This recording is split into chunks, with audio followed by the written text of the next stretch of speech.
Episode के starting में हमें किसी प्रिंस शोटोकू की फ्यूचर गाइड के बारे में बताया जाता है। कहा जाता है कि प्रिंस शोटोकू एक पॉलिटिशियन थे एंशियंट जापान के, और ऐसा भी माना जाता है कि उन्होंने एक फ्यूचर गाइड लिखी थी अपने ऑफिस में ही। भले ही इसका कोई भी एविडेंस नहीं था कि वो गाइड सच में कभी एग्जिस्ट करती थी या नहीं, लेकिन बाकी एंशियंट बुक में इसकी मेंशन करी गई थी और ऐसा कहा गया था कि ये एक लेजेंडरी आइटम है और इसकी काफ़ी स्टोरियाँ भी बनी थी। और ऐसा भी कहा जाता है कि इस रैलिक ने खुद को ह्यूमन सोसाइटी से एकदम छुपा कर रखना चुना और इसी वजह से ये कभी भी किसी के सामने नहीं आई थी।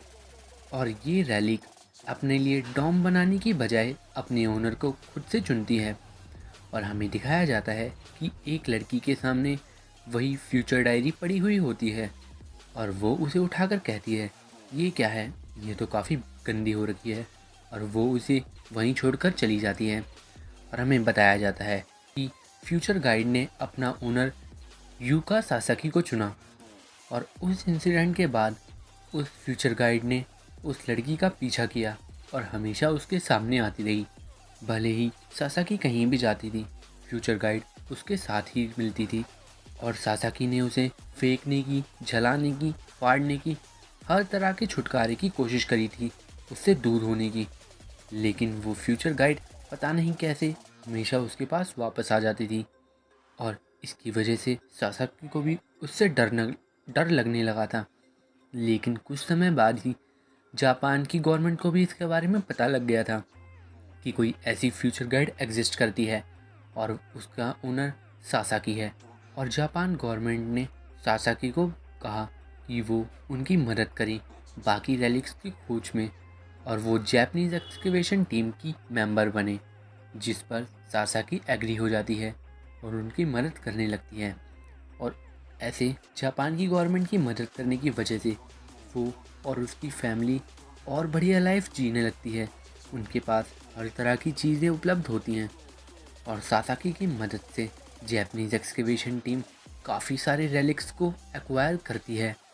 और फिर हमें बताया जाता है कि ये अगर स्टोरी यहीं ख़त्म हो गई होती तो ये एक हैप्पी एंडिंग होती, क्योंकि सासाकी ने उस फ्यूचर गाइड को पढ़ने की वजह से अपना स्कूल भी क्विट कर दिया था और अपना पूरा टाइम उस फ्यूचर गाइड को पढ़ने में ही लगाती थी एक्सकेवेशन टीम के लिए, जिसकी वजह से उसको काफ़ी सारे कैरेक्टर्स पढ़े नहीं जाते थे क्योंकि उसको लैंग्वेज प्रॉब्लम हो रही थी, क्योंकि उसने पढ़ाई लिखाई सब छोड़ दी थी और सिर्फ वही उस फ्यूचर गाइड को पढ़ सकती थी और बता सकती थी कि उसमें क्या लिखा है, जिसकी वजह से उनको और सारी दिक्कतें आने लग रही थी। और इसके बाद वो फ्यूचर गाइड ने अपना ओनर बदल लिया और सासाकी से अलग कोई कॉम्पिटेंट ओनर ढूंढा जो उसमें लिखी हुई बातों को पढ़ सके और उस रैलिक का और भी ज़्यादा फ़ायदा उठा सके। इसी की वजह से सासाकी की डेथ हुई।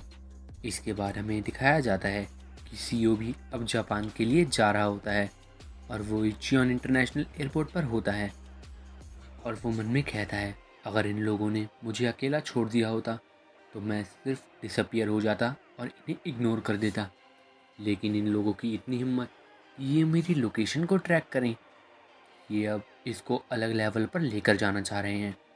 और इससे भी ऊपर ये लोग सीईओ क्वोन से एसोसिएटेड हैं, तो मैं इस मैटर को ऐसे हाथ से नहीं जाने दे सकता, क्योंकि अगर ये उसी बंदे का प्लान है तो मुझे जितना हो सके इसमें दखलंदाजी करनी होगी।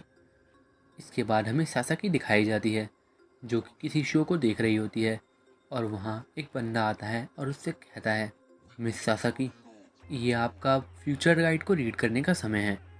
और सासाकी टीवी देखकर काफ़ी खुश होती है और कहती है, अरे वाह, सोस्के कितना ज़्यादा हैंडसम है और ये गाता भी बहुत अच्छा है। और वो उस बंदे से कहती है, क्या, लेकिन ये तो बेस्ट पार्ट था अभी। और वो बंदा कहता है, लेकिन आपने इसे 4 बार पहले भी देखा हुआ है। और सासाकी उससे कहती है, तुम 4 बार तो ऐसा कह रहे हो जैसे ये बहुत ज़्यादा है, मैंने ये सिर्फ 4 बार ही देखा है। और वहाँ एक और लेडी होती है और वो दोनों बंदे मिलकर सासाकी की मदद करते हैं उस फ्यूचर डायरी को पढ़ने के लिए। इसके बाद सासाकी कहती है, अरे यार, हर बार मुझे ये डिफ़िकल्ट कैरेक्टर्स पढ़ने पड़ते हैं इसमें से। और वो बंदे कहते हैं अगर आपको किसी भी चीज़ में दिक्कत है समझने में तो आप उसे ड्रॉ कर दीजिए और हमें दे दीजिए। इसके बाद सासाकी उस फ्यूचर गाइड को खोलती है और पता नहीं उसमें ऐसा क्या लिखा होता है। वो ज़ोर से चिल्लाती है और उन लोगों की तरफ बढ़ती है और कहती है डेथ डेथ। और उन लोगों को समझ नहीं आ रहा होता कि वो क्या कहना चाह रही है। और सासाकी कहती है इसमें ऐसा लिखा हुआ है कि मैं मरने वाली हूँ। ये पूरे पेज में आखिर ये क्या है? ज़रूर इसकी वजह वो कोरियन बंदा होगा, उसने ही मिस्टर आबे को भी मार दिया। और इसके बाद वो लेडी कहती है मिस सासाकी प्लीज़ शांत हो जाइए, देखिए और बताइए क्या उसमें कुछ और भी लिखा हुआ है। आपके पास फ्यूचर देखने की ताकत है तो प्लीज़ खुद को संभालो और इसमें एक और बार देखो। और वो बंदा कहता है हाँ इसने सही कहा, देखो कि वो तुम्हें कैसे मारेगा, क्या वो यहाँ आ रहा है, इसके बारे में ज़रूर और कुछ भी लिखा होगा। और सासाकी कहती है हाँ मैं फ्यूचर देख सकती हूँ, मैं ऐसे हार नहीं सकती। इसके बाद हमें हानेडा एयरपोर्ट दिखाया जाता है जहाँ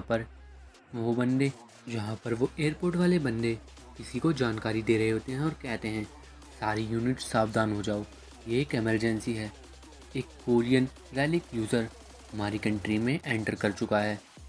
और तभी उधर से रिस्पॉन्स आता है क्या उसे हमें पकड़ना चाहिए। और फिर वो एयरपोर्ट वाले कहते हैं नहीं उसे आने दो, हम उसकी सारी मूवमेंट को मॉनिटर कर रहे हैं उस फ्यूचर गाइड की वजह से। ज़रूर ये जैपनीज़ एक्सकवेशन टीम का ही कोई बंदा होगा जो कि सीईओ को ऐसे लोकेट करवा रहा है। और हमें जैपनीज़ एक्सकवेशन टीम दिखाई जाती है जहाँ पर मोरी कहता है अब हमारे पास ये अपॉर्चुनिटी है और इससे हम इस प्रॉब्लम को हमेशा के लिए ख़त्म कर देंगे, हम अपना पहला मूव चलेंगे। इसके बाद हमें सीईओ दिखाया जाता है जो कि कहीं पर सुशी खा रहा होता है और वो कहता है अरे वाह, जैसा कि मैंने सोचा था, एक ऑथेंटिक जापानीज़ शेफ़ द्वारा बनाई गई सुशी सबसे बेस्ट होती है। चलो इसको छोड़ो, आखिर ये लोग मुझ पर कब अटैक करने वाले हैं, मैं इन्हें हर तरह से प्रोवोक कर रहा हूँ। और हमें दिखाया जाता है कि सीईओ ने एक डायरी में ऐसा लिखा होता है कि सासाकी मरने वाली है। और वो कहता है ऐसा तो हो ही नहीं सकता कि वो लोग यहाँ नहीं आएंगे, क्योंकि वो फ्यूचर गाइड अपने ओनर को ऐसे थ्रेटनिंग सिचुएशन में आगाह ना करे, ये तो हो ही नहीं सकता। उसने यूका सासाकी को अब तक कोई ना कोई अंदाज में बता ही दिया होगा कि मैं यहाँ आ गया हूँ, और इस चीज़ ने टेंशन को अट्रैक्ट ज़रूर किया होगा। और वैसे भी वो मुझे प्रॉपरली मार्क नहीं कर पा रहे थे, तो अब ये उनके लिए अच्छा समय है मेरी लोकेशन को पिन पॉइंट करने का। और मैंने जानबूझ के अपनी मूवमेंट भी स्लो रखी जिससे वो मेरा पीछा भी कर पाएँ। जैपनीज़ टीम तक यहाँ आ गई होगी और हमें दिखाया जाता है कि उसके कमरे के बाहर ही वो लोग खड़े हुए होते हैं, जिसमें से एक शेफ़ और दो कोई एजेंट जैसे होते हैं। और एक बंदा कहता है ए तुम शोर कम करो, बहुत ज़्यादा चिल्ला रहे हो तुम। और शेफ़ कहता है मुझे माफ़ करना। और हमें दिखाया जाता है कि वहाँ सासाकी भी होती है जो कि किसी शेफ़ जैसे रूप में ही होती है। और वो शेफ़ उससे कहता है सासाकी क्या तुम रेडी हो? और वो कहती है नहीं, क्या तुम सही में चाहते हो कि मैं उसके पास जाकर ये दूँ? वो यहाँ मुझे मारने आया है तो आखिर मुझे वहाँ क्यों जाना हो चाहिए? और शेफ़ उससे कहता है तुम्हें बस उससे आई कांटेक्ट बनाना होगा और तुम इसके बाद बाहर आ जाना जल्दी से। इस तरह से हम उसे कम्प्लीटली मार्क भी कर पाएंगे और उसकी हर मूवमेंट को ट्रैक कर पाएंगे फ्यूचर गाइड की सहायता से। और हमें ये भी पता लग जाएगा कि वो क्या करने वाला है। और वैसे भी वो नहीं जानता कि तुम कैसी दिखती हो। और चिंता मत करो, हम लोग यहाँ बाहर ही हैं तो तुम्हें कुछ नहीं होगा। और सासाकी कहती है हाँ सही है, चलो मैं ये काम करती हूँ। और वो एंटर करने जा रही होती है और मन में कहती है उन लोगों ने मुझे कहा था चाहे किसी की कोई भी एबिलिटी हो, लेकिन मेरी एबिलिटी फ्यूचर देखने की सबसे ज़्यादा स्ट्रॉन्ग है, तो यहाँ मेरे पास अपर हैंड है। और वैसे भी वो नहीं जानता मैं कैसी दिखती हूँ। और उसके बाद वो एंटर करती है और कहती है आपका ऑर्डर आ गया है। और जैसे ही वो सीईओ को देखती है वो उस पर फ़िदा हो जाती है और काफ़ी हैरान होती है। कहती है ये तो काफ़ी हैंडसम है, ये तो सोसुके से भी ज़्यादा अच्छा है। अरे यार भगवान, क्या ये लोग इसे मारने वाले हैं? ये तो काफ़ी बुरा है।